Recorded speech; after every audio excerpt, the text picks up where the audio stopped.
Today we're talking about Tai Chi walking backwards, stepping backwards. So if we shift our weight to the left, fully,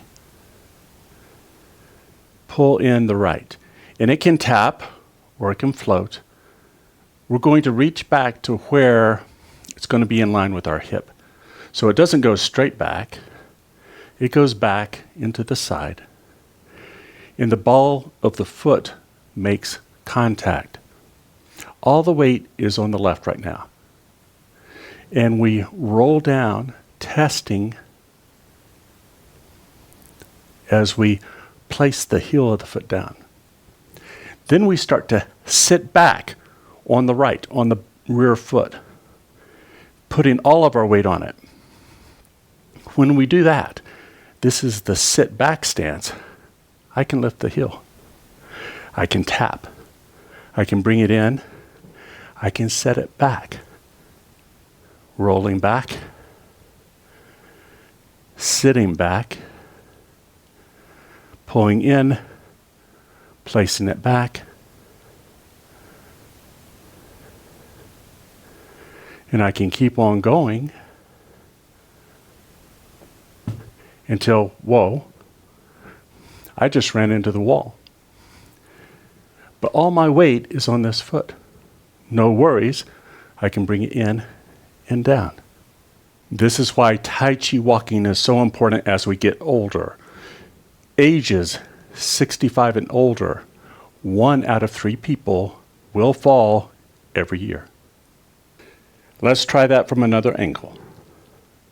Shifting my weight to the right, pulling in the left, placing it back, ball to heel, shifting the weight back, sitting back on it, pulling in, stepping back,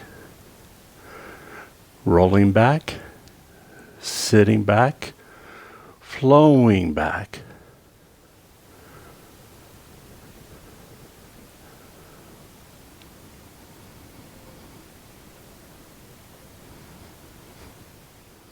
Another angle, shifting the weight to the right, fully, peeling the heel off the ground, lifting it up, placing the ball of the foot down, heel down, adding some weight, 50-50.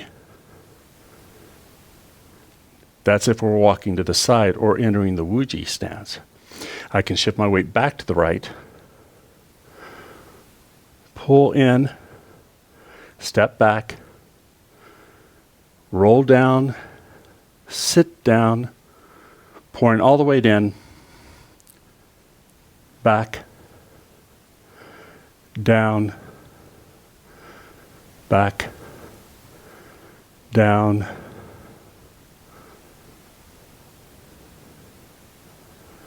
and keep on going, and then feet parallel.